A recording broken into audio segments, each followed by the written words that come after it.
मैं हूं doctor Yashwant Patel, guarantee academic YouTube channel में आपका स्वागत है। तो आज हम लेकर आए हैं क्लास 12 यानी इंटर 12th है, 12th के हिस्ट्री विषय का सेकेंड चैप्टर, जिस चैप्टर का नाम है, पहला चैप्टर तो कंप्लीट हो गया है, वैदिक हड़प्पा सभ्यता या सिंधु सभ्यता कंप्लीट हो चुका है।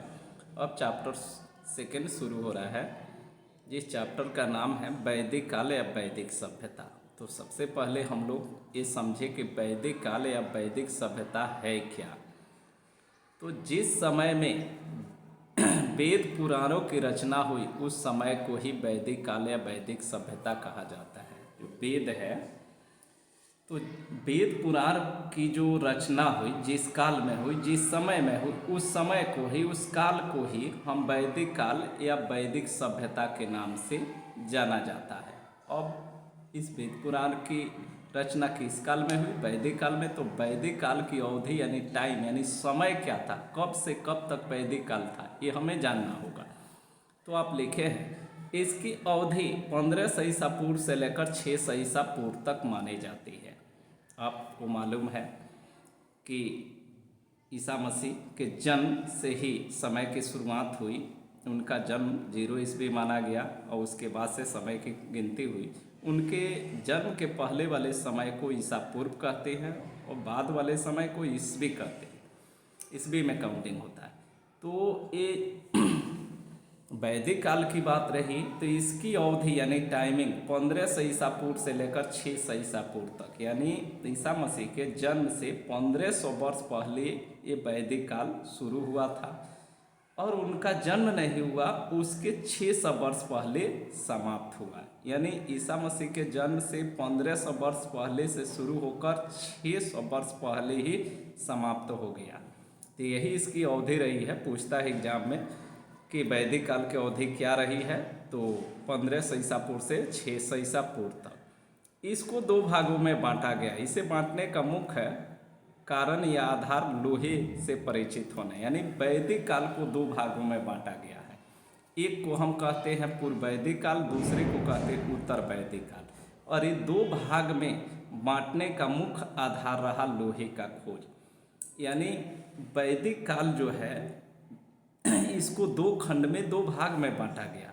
पहले भाग का नाम क्या है? पूर्व वैदिक काल, यानी वैदिक काल में जो स्टार्टिंग हुआ समय, उस समय को पूर्व वैदिक काल कहा गया।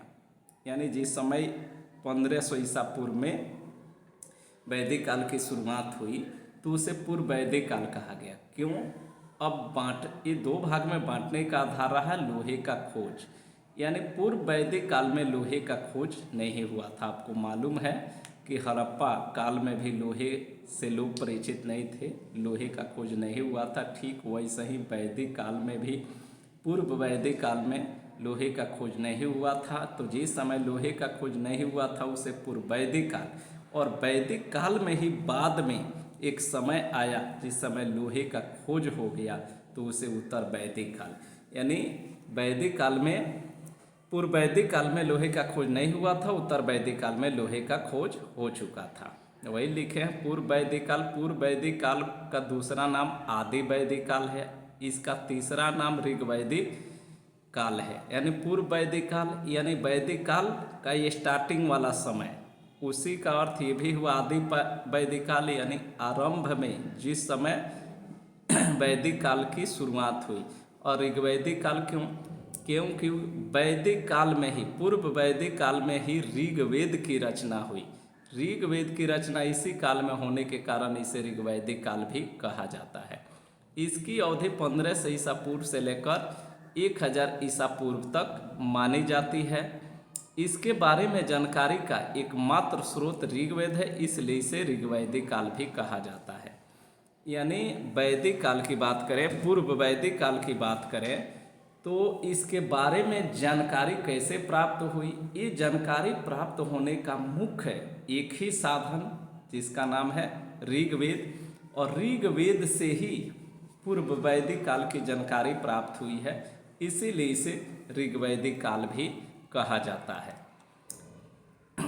यानी पूर्व वैदिक काल में ऋग्वेद की रचना हुई।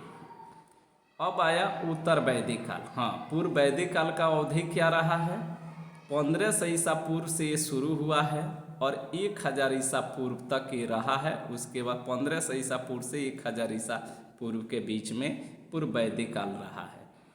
अब उत्तर वैदिक काल की बात करें तो उत्तर वैदिक काल, इसकी अवधि माने समय होता है 1000 ईसा पूर्व से लेकर 600 ईसा पूर्व तक मानी जाती है।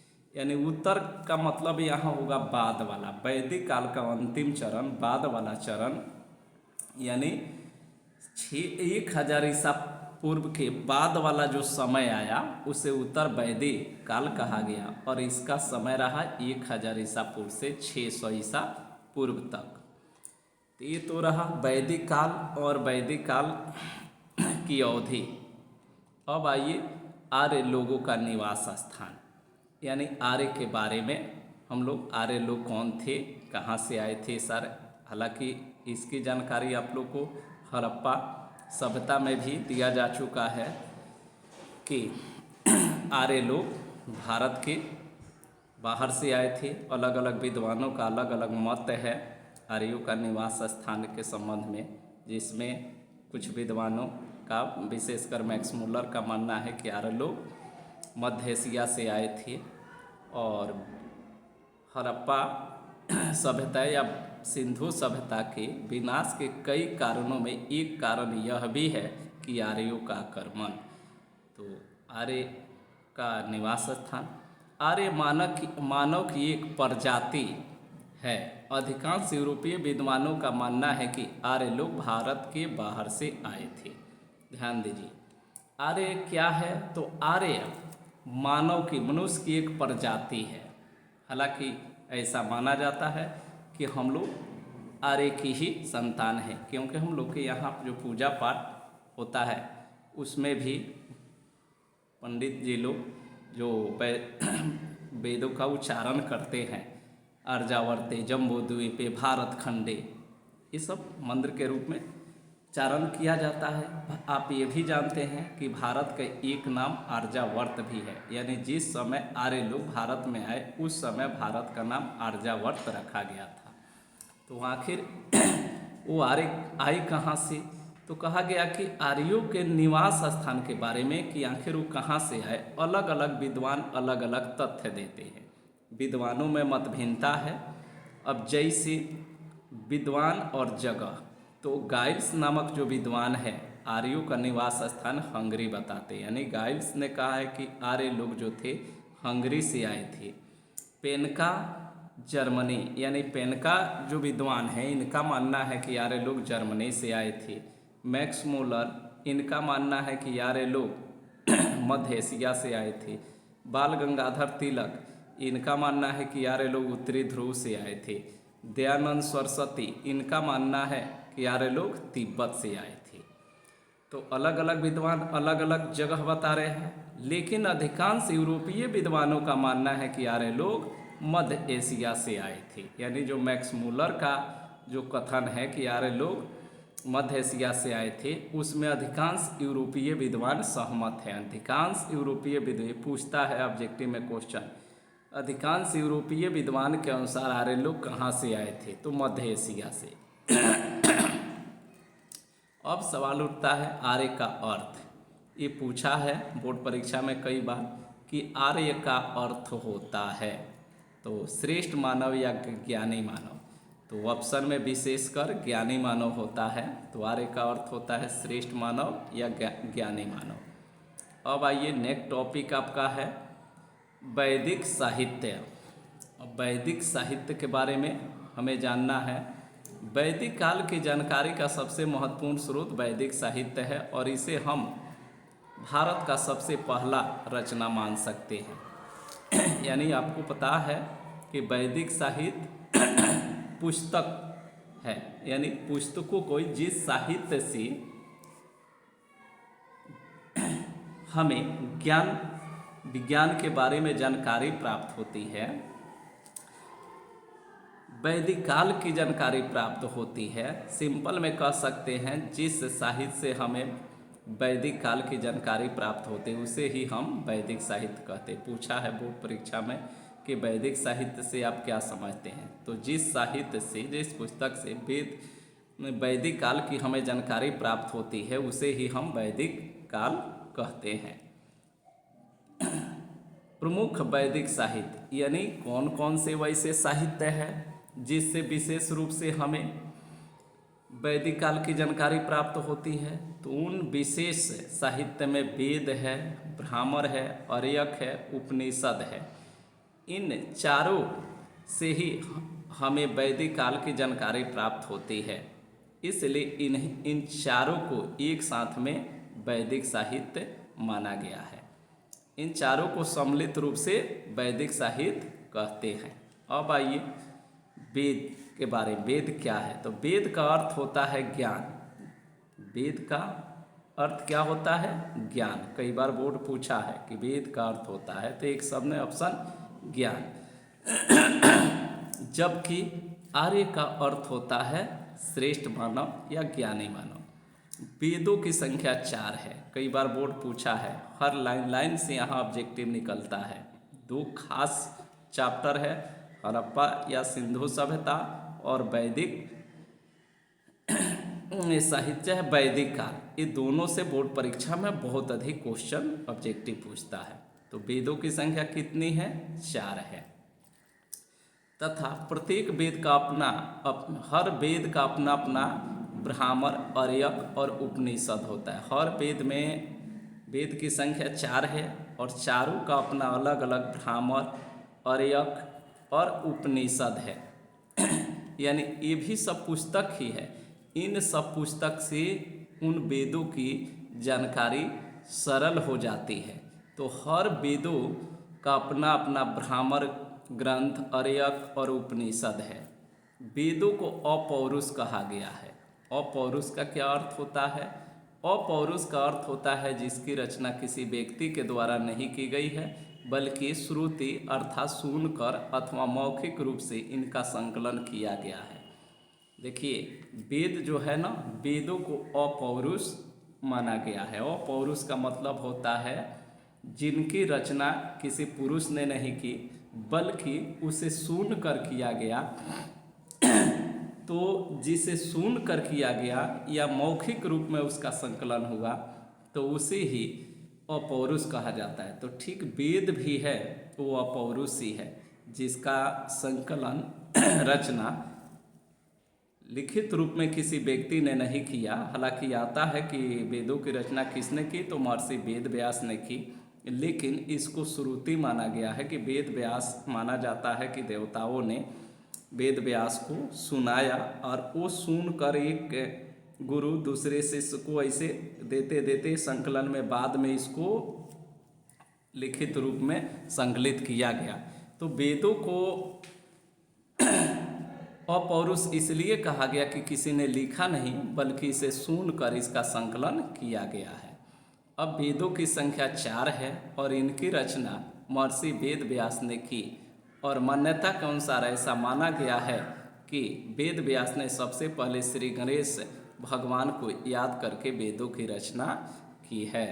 ये भी पूछा है बोर्ड कि सब वेदों की रचना करते समय सबसे पहले किस देवता को याद किया गया था या पूजा किया गया था।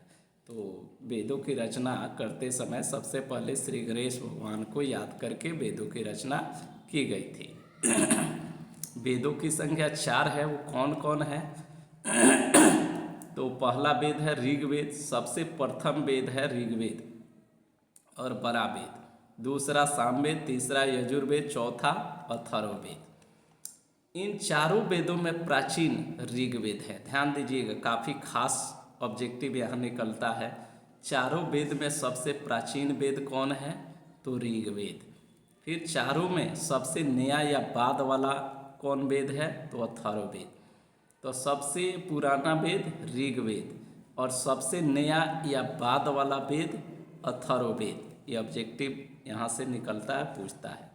ऋग्वेद, सामवेद या यजुर्वेद, इन तीनों को वेद त्रयी कहा गया है, जबकि अथर्ववेद को लौकिक वेद कहा गया है। ये 3 गो जो वेद है ऊपर से, ऋग्वेद, सामवेद, यजुर्वेद, ये तीनों को वेद त्रयी कहा गया है।